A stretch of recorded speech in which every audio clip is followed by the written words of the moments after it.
Mr. Man. Or let's just dispense with the pleasantries. Mr. Movie Man. I believe it is even what you refer to yourself as. Enough games. Let's cut right to the quick of it. We both know why you're here.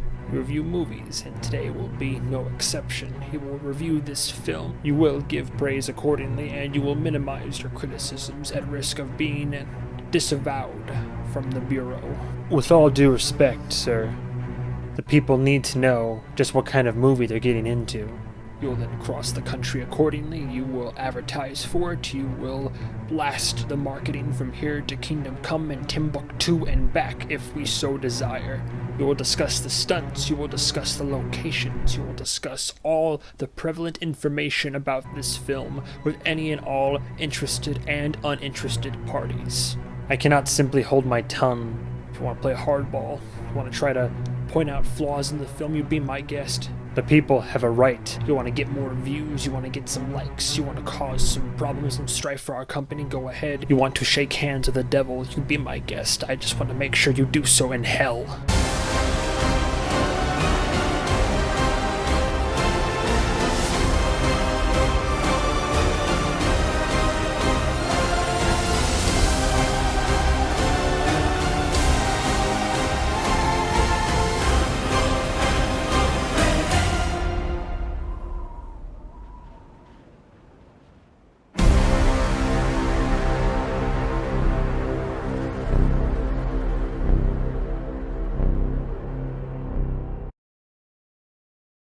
Bum, bum, bum, bum. For legal reasons, that's about all I can do. Before we get into this, I just want to give a shout out thank you to Regal. I don't know if it was because I'm specifically a Regal Unlimited member, but I got early access to this film via an early access IMAX screening earlier this week. Due to sleep deprivation, I couldn't get it out until today. This is uploading on the first day that it's really becoming available in theaters, so thank you to Regal and I guess Paramount and Mission Impossible for helping me get early access to this film and get slightly ahead of the curve for the review. Alright, today we have Mission Impossible Dead Reckoning Part 1. I'm not gonna lie, I got a boatload of thoughts.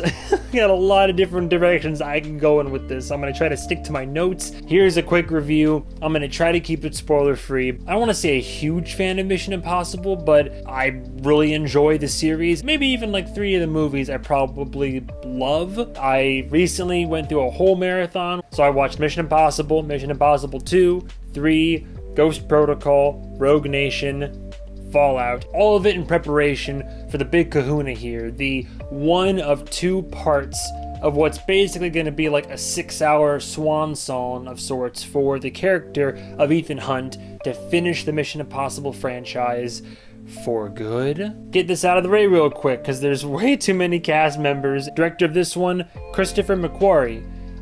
You might recognize him if anything because he's always in the behind the scenes marketing with old Tommy Cruise. And he also directed the previous 2, Fallout and Rogue Nation. Arguably, he's directed some of the better Mission Impossibles in my opinion. Cast members, I mean, you already know him. You know who you're here to see. Tom Cruise. Household name.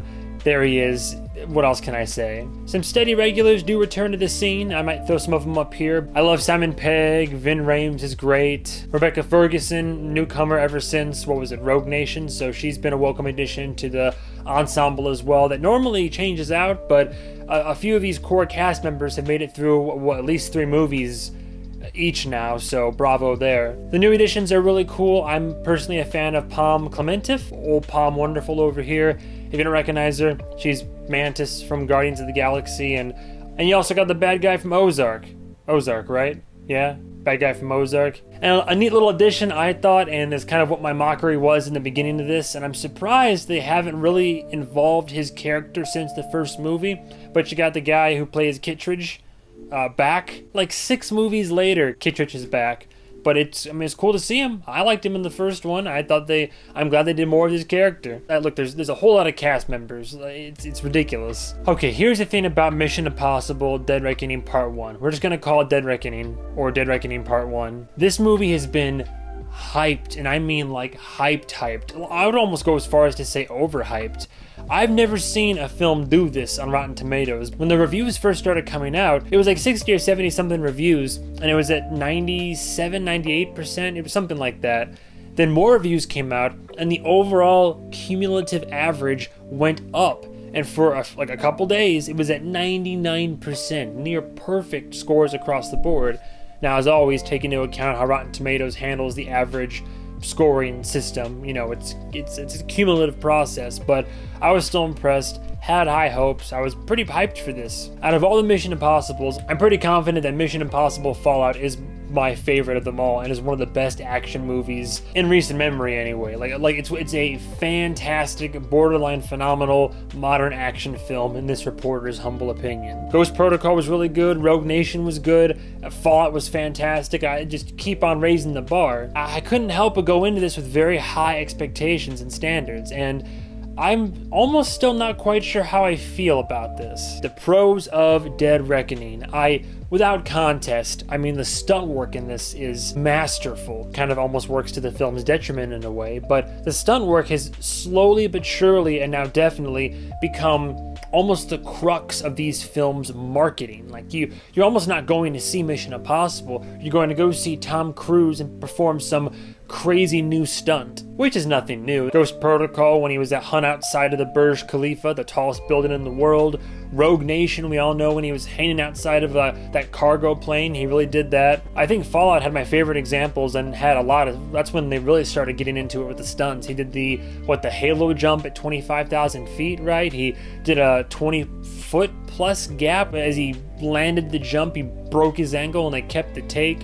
And then, of course, learned how to fly a helicopter and do all sorts of dangerous little spicy moves, and climbed up a helicopter and fell down and all this type of stuff. So, at the end of the day, say what you want about Tom as a person. I think he's a weird dude outside of film and all that with Scientology. But I will say, in terms of a stuntman, a filmmaker, an actor, and all this, I have the utmost respect for him and his craft and what he does to try to help cinema, further the art of cinema, and just the literal blood, sweat, and tears and effort he's put into it. Based on my core principles alone, I cannot help but respect him in that. And to this film's credit, this is no exception. As the trailers have shown, like I said, I will not spoil anything that the trailers have not already shown.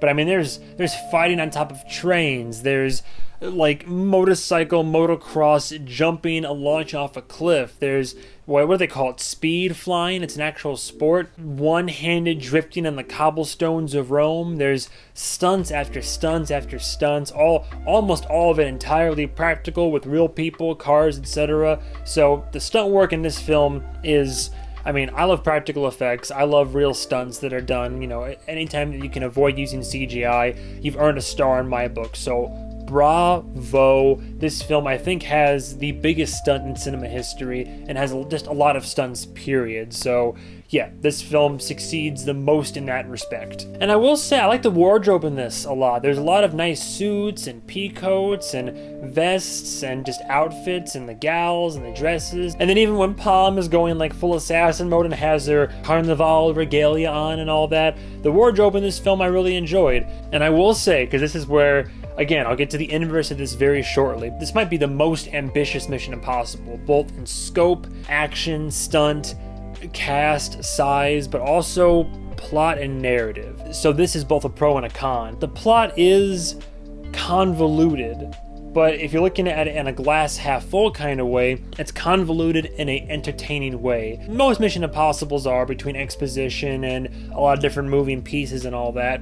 Sometimes when you're watching your spy thriller, convolution can also be interesting and fun. And this was a con at first, but you know what? I'll give this as a pro, as a win, because this is the best way I'm going to get another Uncharted movie, in a sense. But let me just say, the train, this whole train sequence that I see in your trailers, Uncharted did it first.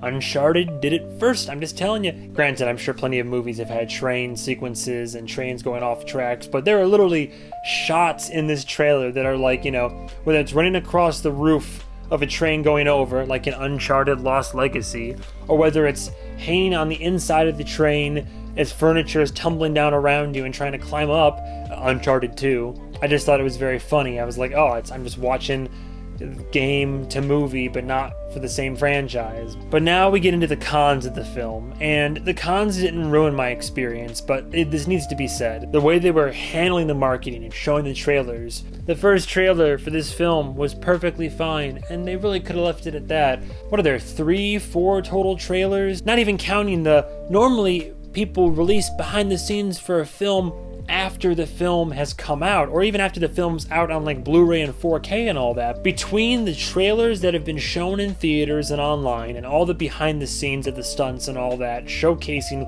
all the different stunts, I wish I was exaggerating. Every single action set piece or big stunt that's in this film is in the trailer, unless I'm mistaken. Literally every single fight, every single little set piece, action sequence, everything that there could have been as a surprise or to really punch the audience if they were unexpected or unaware. If you are cognizant enough to see trailers online, you've seen it all.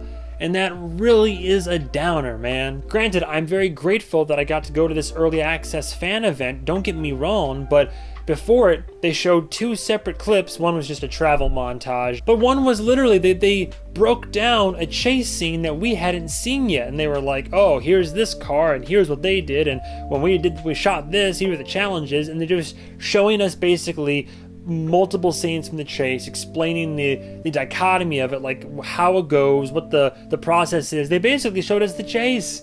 I was fuming. I love behind the scenes, but save it for later, man. The trailers showed everything, minus the plot. Yes, there were still aspects of the plot and narrative that were kept a secret, surprising or interesting or weird when I finally watched them, but in terms of just the action movie you're coming to see, just, oh my god, show don't tell. And wait till the movie comes out to show. Yes, there's a lot of exposition, and sometimes you need exposition, but there is quite a lot in this because you're trying to establish who the villain is, what's impact on the characters, how it works, how it functions. There's even a couple funny scenes where it literally is like you're in a room with the main government guy asking the questions of like, oh, what is this stuff? And all the characters like speak in order, like, this is a bologna sandwich made with mustard and at the same time cheese. And when put together, all of these ingredients come forward to make the perfect organism. It was just, I don't know. Normally, I don't care too much about exposition in a spy thriller because exposition is kind of the whole point. But as I showcased in a previous review, in Mission Impossible Fallout, it's all just kind of like front-loaded in a nice little 20-30 second package with visual aids and just set up real quick, and then boom, you're off to the races with mild exposition throughout the film. But this film does have to, there's a lot going on in the narrative and a lot going on with the villain. I understand it, I didn't hate it, but it was noticeable enough where I'm just sitting there like, oh my god, am I actually like tuning out right now? Am I losing focus? Also, as my opening skit kind of gently poked fun at, this movie had a lot, and I mean a lot of like medium and close shots. Like normally in the previous entries, and I think Fallout was no exception, you have, medium to long shots, or you show more full body, more characters, and this film does have a lot of those, but normally you wait to bring your close-ups when the tension or the intensity is ramping up and things are getting serious or sad, and it definitely does that in this film, but I thought it also did it a lot more than the other previous installments, and a friend of mine pointed it out, and once they did, I realized it too. This film just has a lot of close shots. I think when you have an overabundance of that, you can also lose intensity in the process. As the title for this video suggests, I do both respect and also worry for the film in a sense. This film definitely makes the unsafe choice, and I can't help but respect it for that. All things considered, this could have crashed and burned. This film has a very unconventional villain, and out of mere principle, as I'm sure the trailers have shown and spoiled way too much, I will not have any spoilers or anything like that. You can look up someone else's spoiler review, I guess, but I will just say that the villain for this film is quite unconventional, oddly relevant in today's current socio-political climate.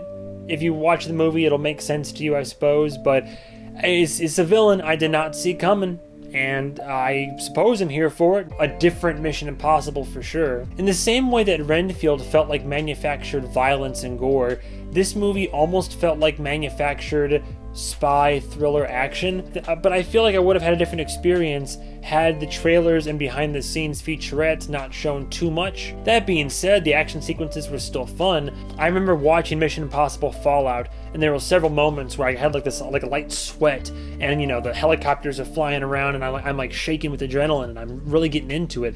This film, because I knew what was coming, I was just waiting for the action sequences to come up, and they were still fun to watch and cool, and seeing it in IMAX, it was visually stunning and the audio was great. All in all, I will admit, I wanted to go into this movie and I wanted to love it, and by the end of it, I didn't love it. I really enjoyed it, and I think it's a really good movie. All the actors deliver, in my opinion. Tom Cruise is no Oscar winner, but he plays this role and he plays the role well. All the supporting cast, main characters, ancillary, villain, anti-hero, antagonist, whatever. All the characters, they're played well, they're acted well. There were a few moments of tension where I was worried a certain character here or there might perish. This is one of the better Mission Impossibles. I think Fallout is still better, but this was still really good. It had some great set pieces, some really cool spy thriller with like modern tech advancements and some characters that you care about. A very interesting, if convoluted, plot that kind of drives the whole thing. And I will say, I'm very curious how they queued it up for part 2. And I mean, obviously, we knew there was going to be a part 2. It's called part 1. But I'm very curious to see how they're going to end all this. But overall, I would say that if you're a fan of Mission Impossible, you're probably going to enjoy this as much as the other ones. It's been getting phenomenal reviews. People around the world are excited for it. More people are finally watching the series, which I'm glad because I enjoy the series. And I'd say it's worth a shot in theaters. Like, go see it in theaters. You're in for a great time. Catch it on IMAX if you can. But here's the thing. The trailer showed too much. Its pacing is just a tad bit unconventional. I was so conflicted with how to feel by the end of this. I'm hovering between two possible ratings right now. I'm gonna go with my gut here, but by the end of the year, I might easily change my mind upon subsequent viewings. Between my level of enjoyment of the film and the cons that started stacking up against the film, or that kind of, not even against it, but some kind of complicating the review for the film and the quality of it, I would have to leave this one at I'd give Mission Impossible Dead Reckoning Part 1 a low 4 out of 5. A low 4 out of 5, and it pains me. It does, because I was really hoping this would be the best Mission Impossible period, like to date yet. I mean, it's up there. It's probably one of the top 3, I'd have to say. I didn't love it, oddly enough, so low 4 out of 5 for Dead Reckoning Part 1. We'll see if Part 2 brings home the bacon, or if the trailers and behind the scenes for Part 2 will show you the bacon before you get a chance to watch it. I hope any or some or all of that made sense. I don't know. I'm pretty tired. I wanted to get this out before the weekend. I wanted to at least get this review out to get my thoughts on this early access showing of Dead Reckoning out there. So thank you guys and gals so much for watching. Thank you for listening. Hopefully that came across and made some semblance of sense. Stay tuned for the next episode, whatever movie I review. And goodbye, travelers.